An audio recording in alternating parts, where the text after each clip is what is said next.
They didn't just laugh at my resume, they tore it apart in front of my mother, as if shredding every year I'd ever worked.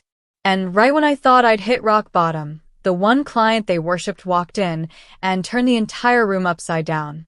I'm Maribel Connors. For years, I played by the rules, collected wins, and kept my head down, only to be humiliated by people who thought they could decide my worth with a smirk and a sharp pen. Have you ever had your entire life dismissed in seconds? Had to watch someone crush your dreams while your family looked on? If you've ever tasted that kind of injustice, I want to hear how you handled it. Did you swallow it, or did you fight back? Let's dive into the moment everything changed and find out what happens when the tables turn. Is this your actual resume, or a creative writing exercise? Sylvia Hensley's voice was sharp enough to draw blood.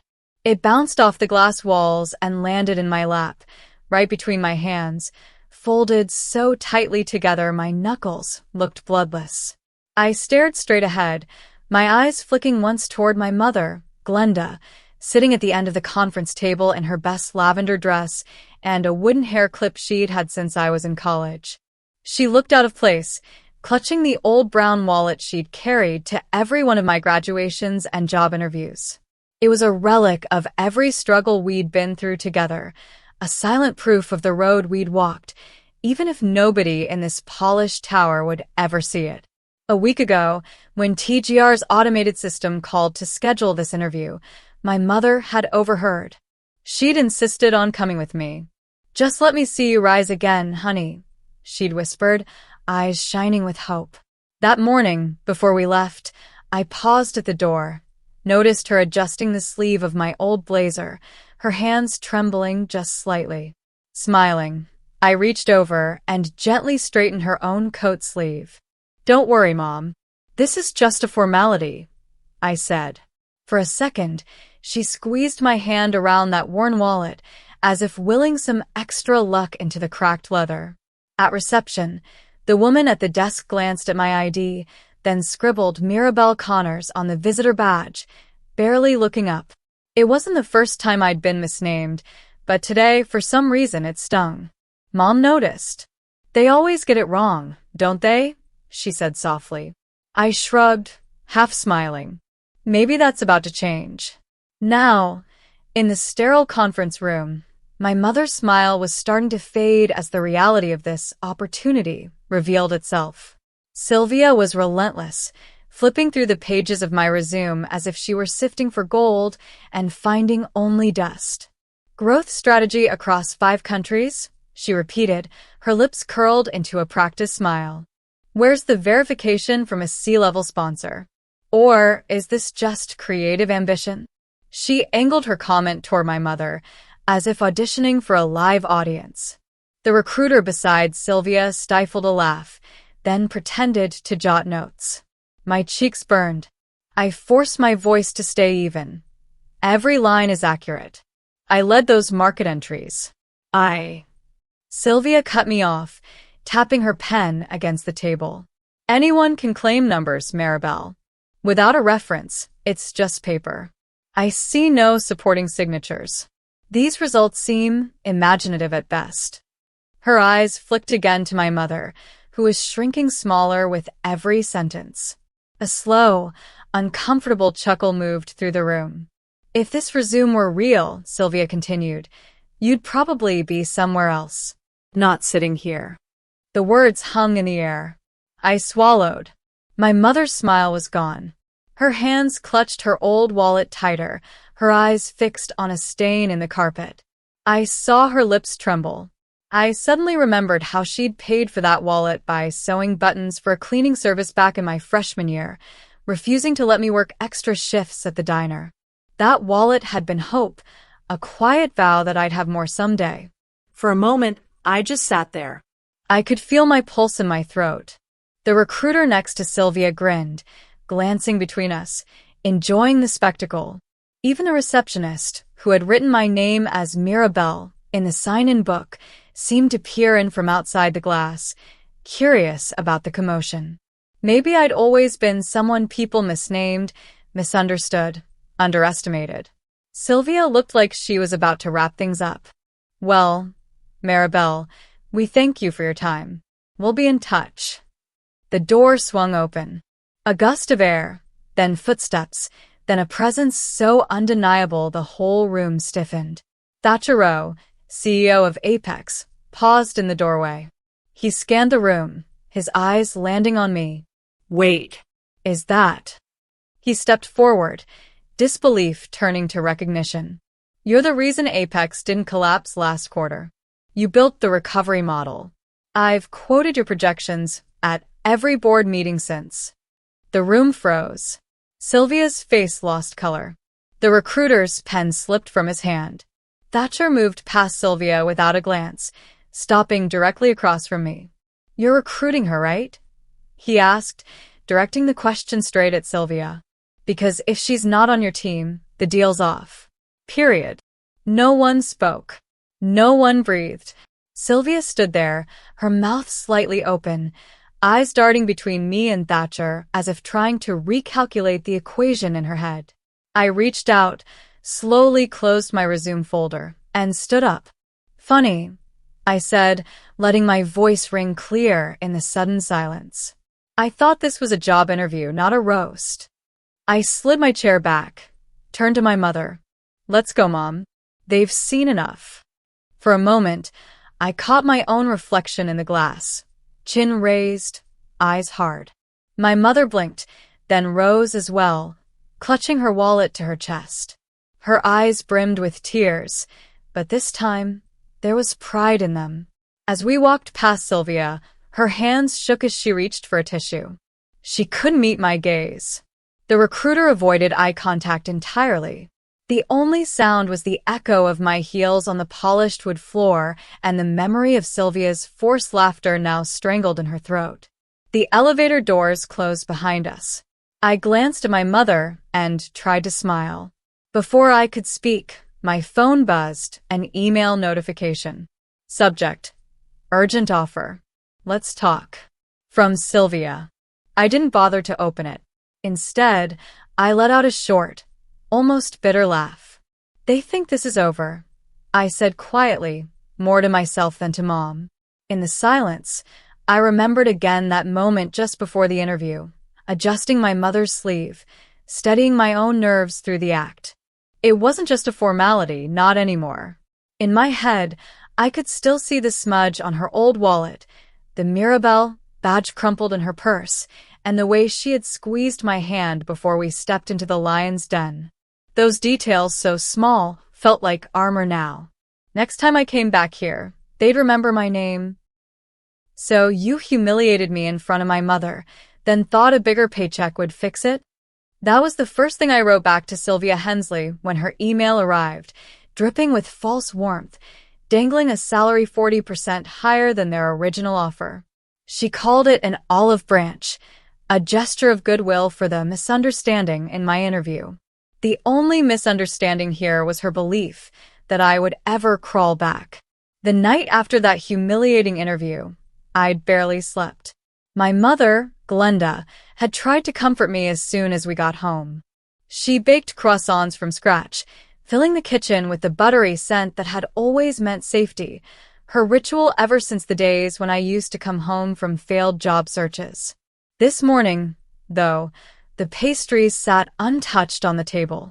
I looked at them, at her expectant face, and realized I was done chasing crumbs from people who'd never see my worth. I opened my laptop, hands steady for the first time in months. Sylvia's official offer glared at me from the screen.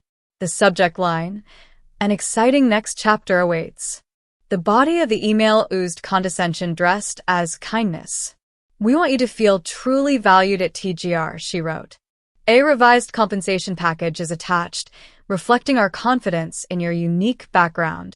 Her signature was bold, the kind of font people used to sign contracts they had no intention of honoring. I didn't reply right away.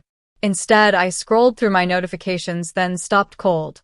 Sylvia, in her typical power play, had already announced internally and to select industry press that I'd accepted her offer.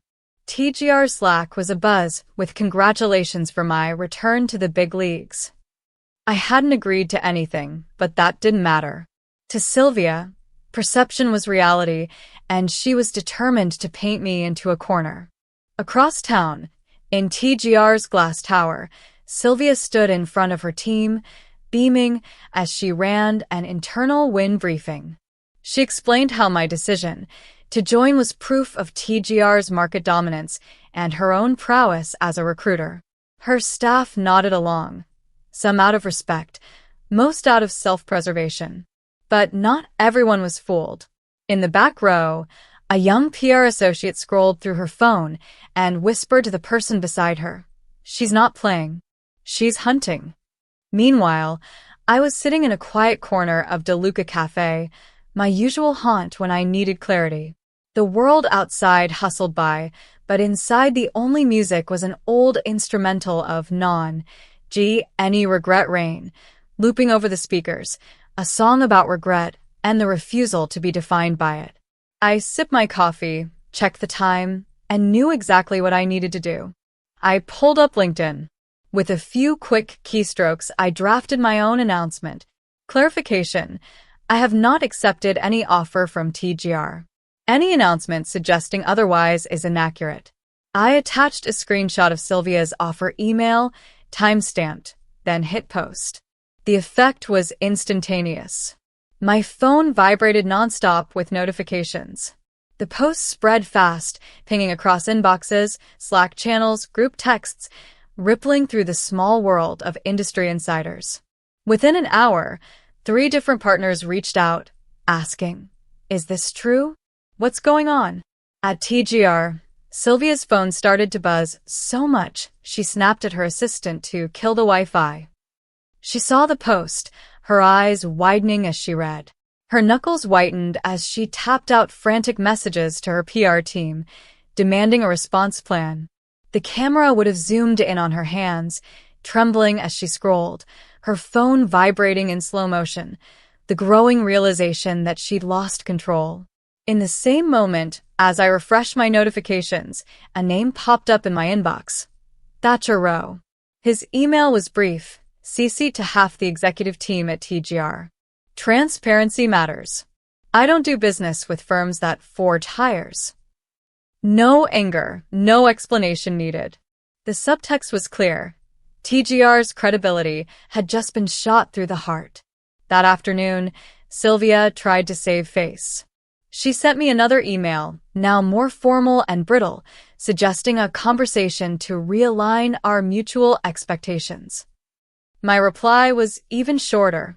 I don't work for people who see talent only when it's profitable. As soon as I hit send, I opened another message.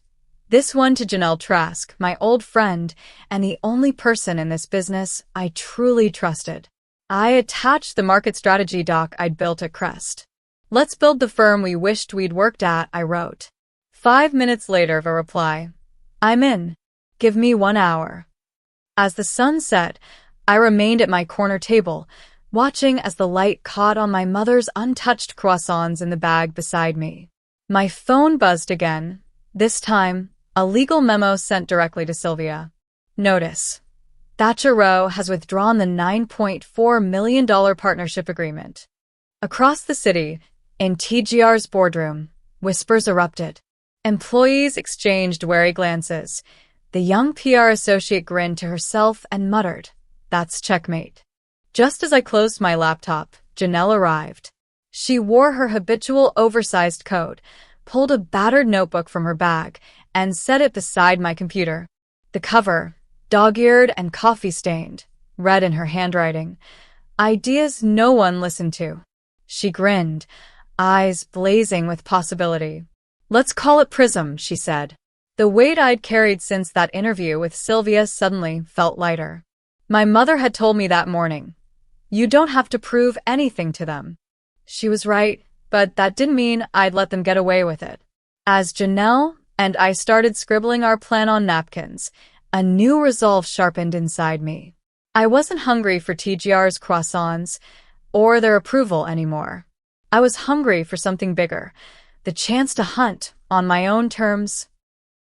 They called us irrelevant until their clients called us first. 2 years ago, at a trade expo in Dallas, I'd stood alone at my booth, Prism still a daydream on a napkin, watching as a TGR executive swaggered by and muttered, "No one trusts boutique shops anymore." Janelle had written that quote in the margin of her notebook, and now it hung, framed and underlined, on the plywood wall of her garage, the place we called Prism HQ. The garage wasn't much. You could still see the outline where a workbench used to be, and the wiring wasn't fully hidden. But today, it felt like a war room. There was a poster on the wall, marker written in Devon's blocky hand. "We're just getting started." We weren't just posturing. We had our first shot. Vitria, a tiny kitchenware company owned by a single mother from the Dominican Republic, called us desperate. TGR had refused to take their call. Not enough upside. To us, they were the perfect proving ground. We tore apart their product line, Devon running digital ad models, Janelle sketching demographic flows on the back of an old pizza box. "If this table could talk," Janelle laughed, running her hand over the battered wood, "it'd have stories fit for court depositions." That table was the one she'd signed her divorce papers on. Now it was where we would sign our first real win. We worked for 3 weeks straight, eating cheap pizza, sleeping in shifts, mapping out a micro-shift strategy that targeted overlooked immigrant families in neighborhoods TGR's data always skipped. I watched Devon draw with quiet intensity, explaining, "They're not small. They're invisible. That's our edge."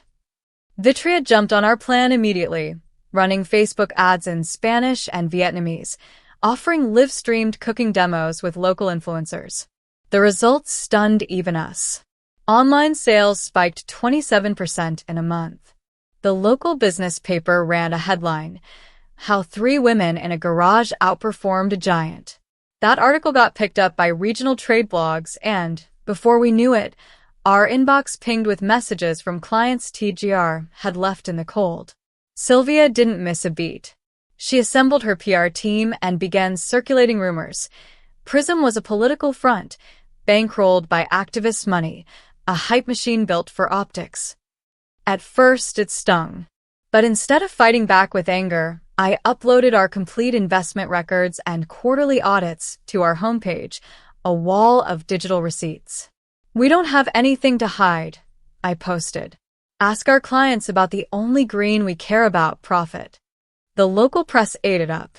Suddenly, Prism was the honest disruptor, and TGR's credibility wobbled. We took the battle public at the Global Strategy Exchange, a conference where Prism wasn't even on the program. Janelle sweet-talked an overworked event manager into giving us 2 open mic minutes at the end of the Emerging Markets Q&A. The ballroom was packed, lights hot, the air thick with posturing. Janelle signaled. I stepped forward and laid out the Vitria story, numbers and all.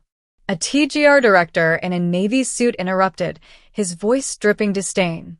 "You're lucky. This isn't replicable." I looked straight at him, voice clear and cold. "You're right. It's not luck. It's what happens when you listen to people you usually ignore."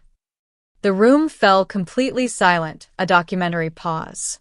No one checked their phones, no one coughed. Then, from the press row, a woman in a red jacket, head of consumer marketing for a national retail chain and a current TGR client, stood and addressed the cameras. "Can we book you next week?" The spell broke. The audience buzzed with whispers. Janelle grinned like she'd just watched a magician pull off the world's greatest trick. Backstage, Devon tapped her phone, eyes wide.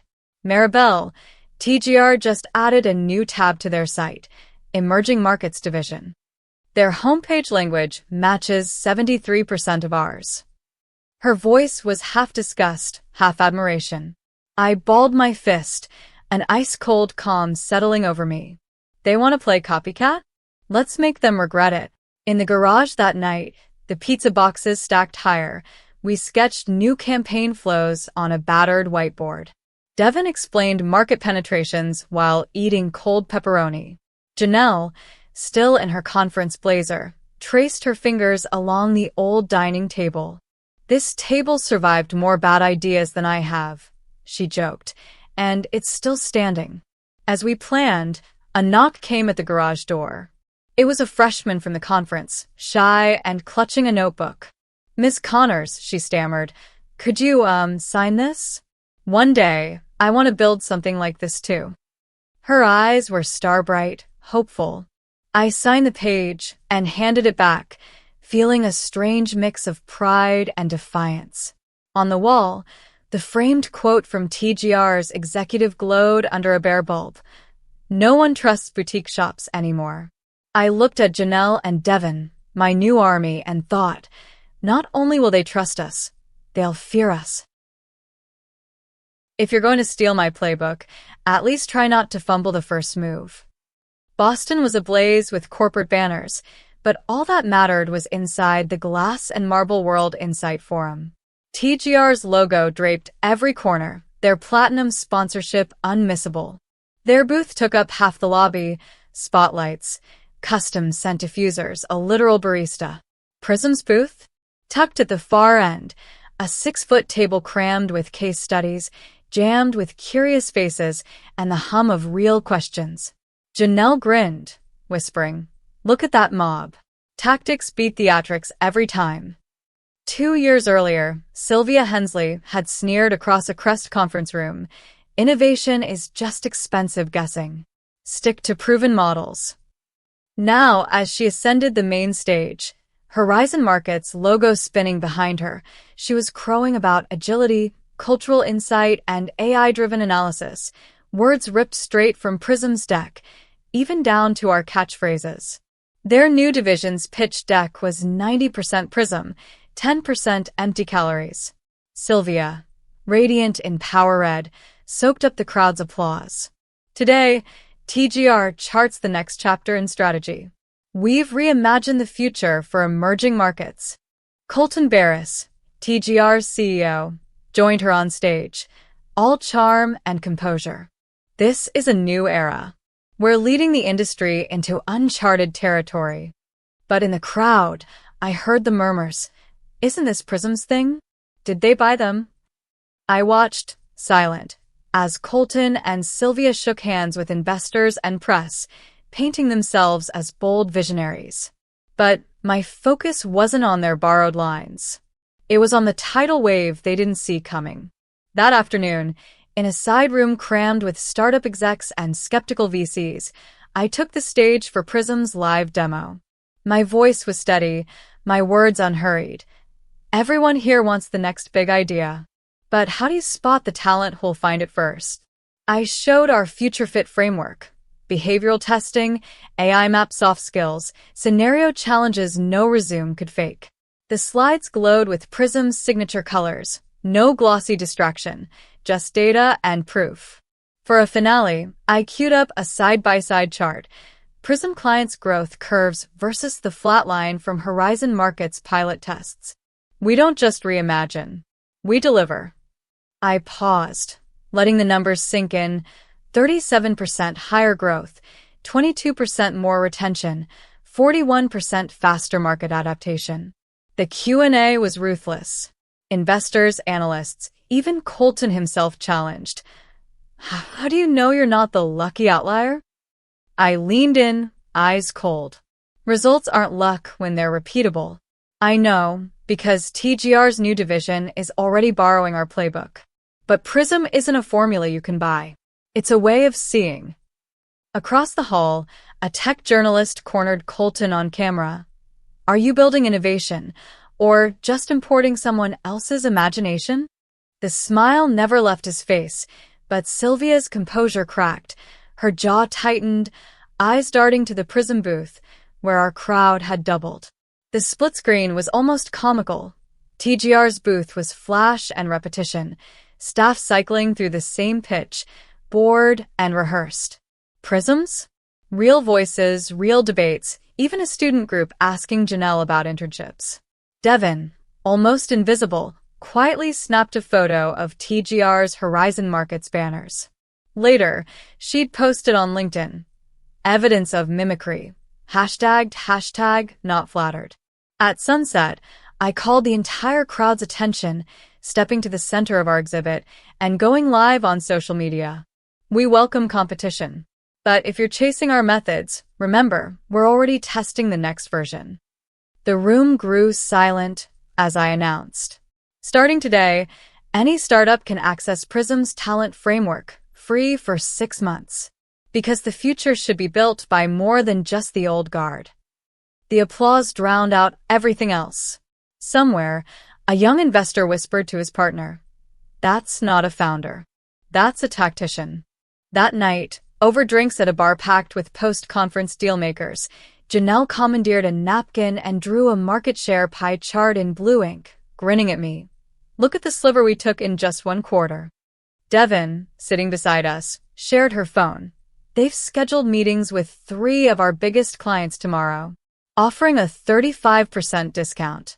I smiled, feeling the old fire ignite. If they want a war, let's give them a masterclass. Above our heads, the sound system played a bombastic remix of O Fortuna, as if the universe was in on the drama.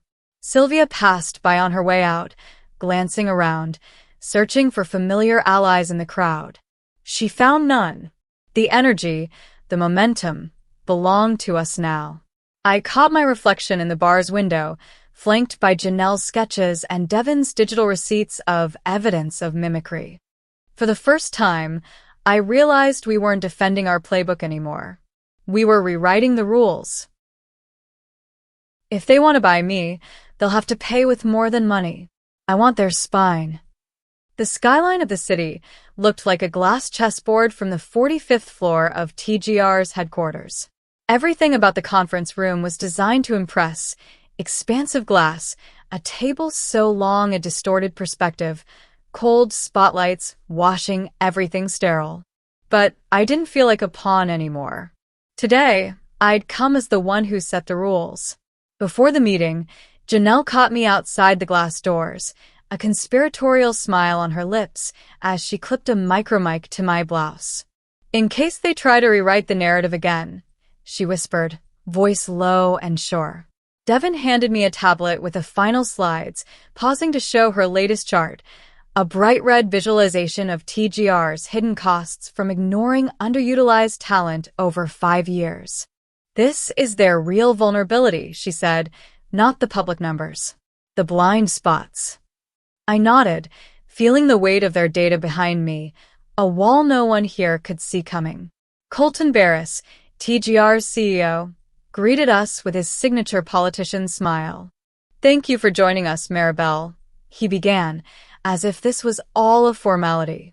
Sylvia, sitting stiffly at his right, wore a mask of composure but fiddled with her ring, her nerves betrayed by every unconscious movement.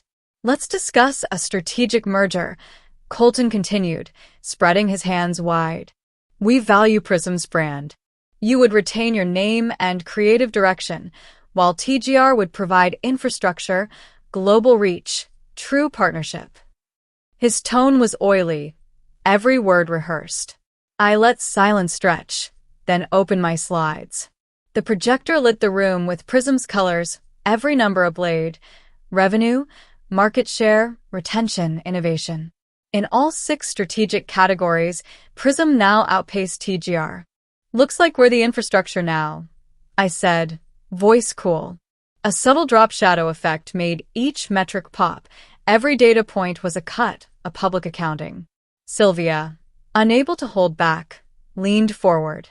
"We can align our visions without disrupting legacy protocols." I didn't even blink. Legacy is exactly what's slowing you down. Progress isn't a threat unless you're determined to be left behind. Janelle and Devin sat flanking me, not just as witnesses, but as fortress walls. Janelle tracked every word and gesture, her notes precise. Devin's eyes were all calculation, tracking the flickers of panic in TGR's executive faces. I reached into my bag, withdrawing the physical copy of our terms. I slid it across the table. Prism remains an independent entity. We maintain absolute control of all hiring, operations, and talent pipeline. Additionally, we create a talent reassessment department, empowered to review, override, and redesign TGR's recruitment across divisions. For transition, Sylvia will report to me. I said it calm, matter of fact, letting the magnitude hang in the air. Colton's eyes narrowed. That's not a merger. That's an invasion. I smiled, just a hint of teeth. It's a rescue mission. Your legacy is a sinking ship, and you know it. The room's energy snapped. Sylvia's restraint shattered. You're not qualified to define our standards, she snapped, her voice distorting. Maybe the mic, maybe the stress. The audio glitched just enough for her words to sound even harsher. I reached into my folder, drew out 3 sheets, and laid them on the table. 3 internal emails. Your own words, Sylvia. Maribel Connors lacks the executive presence for client leadership. Prism is a flash in the pan. Diversity hires are a PR exercise. These are the standards you built your reputation on. Is this really what you want to protect? The silence that followed was suffocating. Colton's jaw clenched. He cleared his throat. We'll need to reconsider. Through the glass, city lights flickered gold. I glanced sideways, saw the light in the room shift, from the cold blue of intimidation to the golden warmth of power reclaimed. Even the table, for once, didn't look so imposing. As the meeting ended, a young woman in a catering uniform approached, hands trembling slightly as she filled my water glass.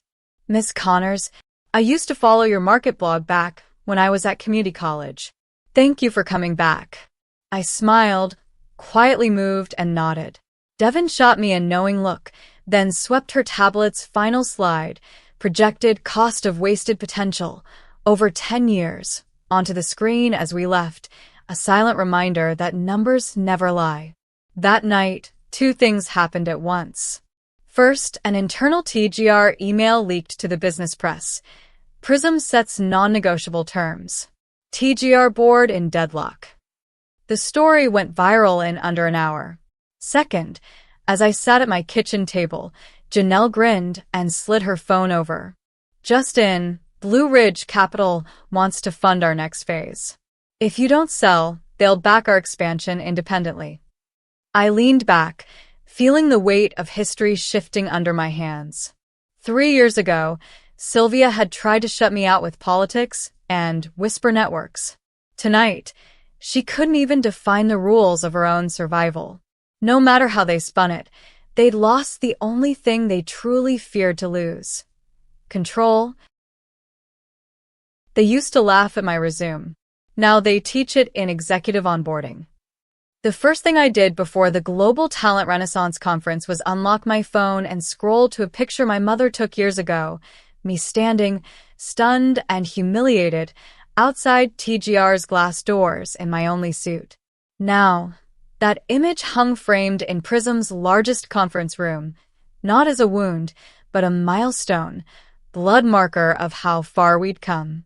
Today, I would take the stage at the same annual event where TGR once monopolized the spotlight.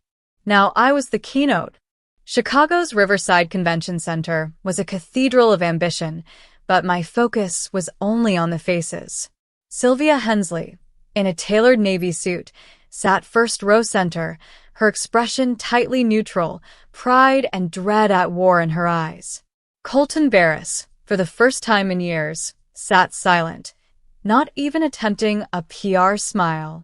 Devon and Janelle flanked the stage wings, radiating quiet confidence. In the crowd were CEOs, headhunters, journalists, old mentors, and new rivals. My phone buzzed, a text from Mom. I'm here, front row, same lavender dress. But this time, I'm proud. I took a breath, stepped into the light, and opened my presentation. The first slide blazed out. This is not an experiment. This is the future you kept ignoring. A ripple went through the room, and I began. When I built Prism, everyone told me our model was too idealistic, too risky. But the only risk was refusing to change. Here's what happens when you open your doors to overlooked talent. Animated graphics unfolded across the screens, motion track numbers ticking up in real time. 8 months, 14 companies.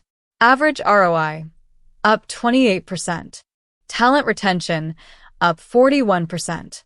Client satisfaction, up 19%. Not hypotheticals. Not pilot programs. Real people, real profits. Every data point was a knife, soft but sharp, impossible to dismiss. I clicked to a slide titled, "Talent isn't rare. Recognition is."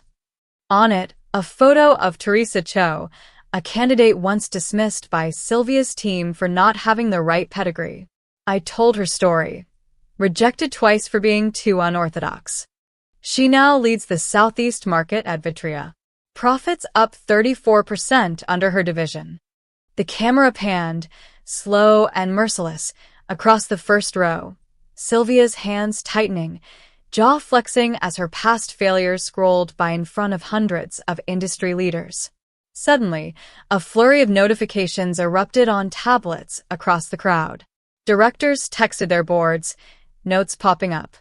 "We need a Prism review, ASAP." At the back, I saw a group of MBA students snapping photos, one of them grinning and mouthing, "She's the case study." I paused, then said, "Some people build walls to keep talent out. We built windows. That's why we see more." The room went dead silent. The old order felt it, the shift they couldn't stop. My final slide. The Prism team, standing grinning in front of Janelle's garage, no suits, no filters, just truth. The caption read, "Built, not bought." As the applause roared, I looked down at Sylvia. She sat frozen, pale, shoulders hunched. She didn't clap. Colton stood, made his way through the press scrum, and reached for my hand. Cameras flashed. "So, is Prism leading TGR now?" a reporter shouted. Colton didn't blink. "No. Prism is leading the industry. TGR is just catching up." I only smiled, but my eyes locked on Sylvia. No cruelty, just finality. The game was over. Backstage, as Devin packed up slides and Janelle fielded new partnership offers, an MBA student approached shyly. "We studied your client turnaround model. You're a case study now. Would you sign my notebook?" I scrawled my name, "Keep building windows," and watched her walk away, brimming with possibility. My phone buzzed again. This time, an email from Harvard Business Review. "We're compiling a case study on Prism. Would you be willing to share the original resume that started it all?" I smiled and hit reply. Subject, resume, annotated version, how they laughed and how I answered. As our team left together, Devin opened her final slide, a candid garage photo, us in t-shirts, pizza boxes in the background, laughing at nothing and everything. Underneath, "Built, not bought." On the drive to the airport, I checked my messages. One from Mom. Same dress, but this time, I sat with pride. I watched the city blur by. Every skyscraper a reminder. I hadn't just won for myself. I'd rewritten the rules for everyone who'd ever been underestimated. The old guard could no longer gatekeep the future. Now, the industry spoke my language. After everything, I finally stand in a place of my own making, respected, at peace, and truly free from anyone else's approval. The storm has passed, and what remains is a life defined not by other people's doubts, but by my own conviction and the people who chose to believe with me. If my story proves anything, it's that dignity is earned not through titles or gatekeepers, but through the courage to demand respect, even when it means walking alone. In the end, those who belittle or betray others for their own gain will always face the consequences of what they create. Justice is patient, but it never fails to arrive. Have you ever been underestimated, overlooked, or forced to fight for your own worth? Share your story below. I want to hear how you reclaimed your power. Let's build a community where no one is dismissed for their resume, their background, or their voice. And if you're ready for another true story of transformation and justice, make sure to subscribe and stay tuned for the next episode.